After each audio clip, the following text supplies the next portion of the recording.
ہے.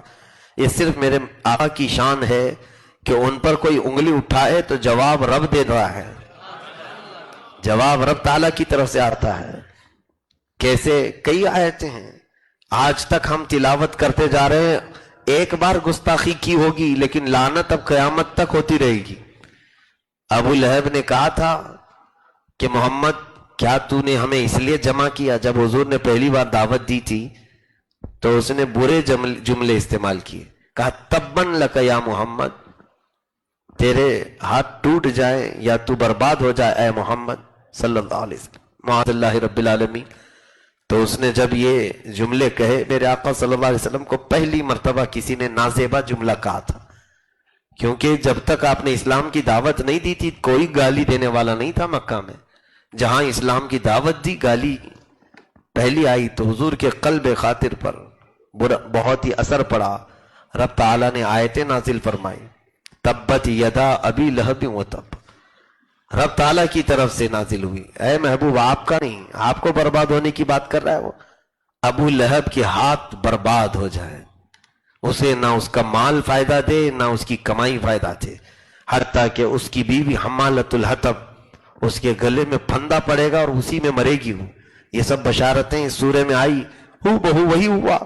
چند دنوں کے بعد ابو لہب کے جسم میں اتنے کیڑے پڑ گئے تھے, سڑ گیا تھا, اس کی لاش سڑ گئی.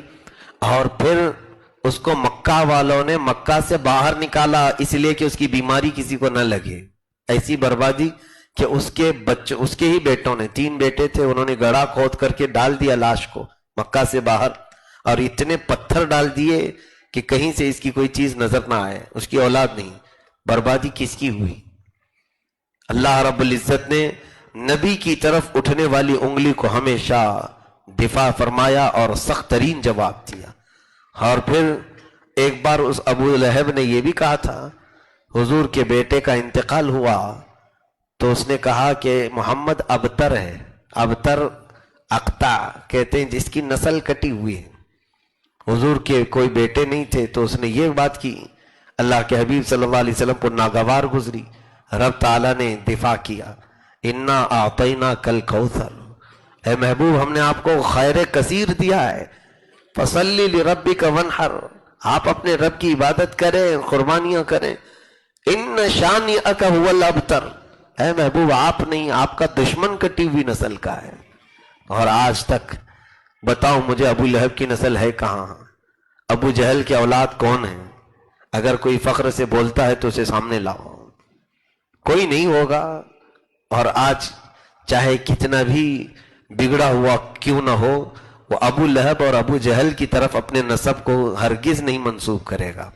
ہاں, رسول کریم صلی اللہ علیہ وسلم کی آل دنیا کے چپے چپے میں پائی جا رہی ہے. سادات کی خوشبوئیں ہر جگہ پر موجود ہیں. عزیزان گرامی, اسی طرح سے ایک بار وحی کا سلسلہ رک گیا تھا, کافی دنوں تک وحی نہیں آئی. قرآن کی آیتیں اترنا رک گئی تھی, موقوف ہو گئی تھی. 15 دن 20 دن کے قریب تک کوئی وحی نہیں آئی. تو یہ بات پھیلتی ہے تو کافروں نے یہ بات شروع کر دی, ودع رب محمد محمدا, محمد کے رب نے محمد کو چھوڑ دیا. ودع رب محمد محمدا, محمد کے رب نے محمد کو چھوڑ دیا, اب نہیں آنے والی. حضور صلی اللہ علیہ وسلم کو یہ بات بھی ناگوار گزری. جب جب قلب پر آپ کے کوئی اثر پڑا, رب نے پوری آیت یا پوری سورہ اتار دی. رب تعالیٰ نے سورہ نازل فرمائے, والضحیٰ واللیل اذا سجا, محبوب کے چہرے انور کی قسم, ان کے زلف معمبری کی قسم. ہاں, اللہ تعالیٰ فرماتا ہے ما ودعک ربک وما قلا, نہ آپ کے رب نے آپ کو چھوڑا ہے نہ کچھ کم کیا ہے, بلکہ یہ ہے وَلَلْآخِرَةُ خَيْرٌ لَكَ مِنَ الْأُولَىٰ, اے محبوب آپ کی ہر آنے والی گھڑی پچھلی گھڑی سے بہتر ہے. وَلَسَوْفَ يُعْتِيكَ رَبُّكَ فَتَرْضَىٰ, اور ان قریب آپ دیکھیں گے آپ کا رب آپ کو اتنا دے گا کہ آپ راضی ہو جائیں گے. کون بہلا رہا ہے؟ رسول کریم صلی اللہ تعالیٰ علیہ وسلم پر کبھی کسی نے انگلی اٹھائی تو آپ کی دل کی تسکین کے لیے آیتیں آ گئیں. اسی لیے شاعر نے بہت اچھے انداز میں کہا ہے, آغاز سے اخیر تک قرآن ہے نعت مصطفیٰ، آغاز سے اخیر تک قرآن ہے نعت مصطفیٰ، محبوب کے بیان کا کیسا انوکھا ڈھنگ ہے۔ رب تبارک و تعالیٰ نے اپنے حبیب صلی اللہ تعالیٰ علیہ وسلم کا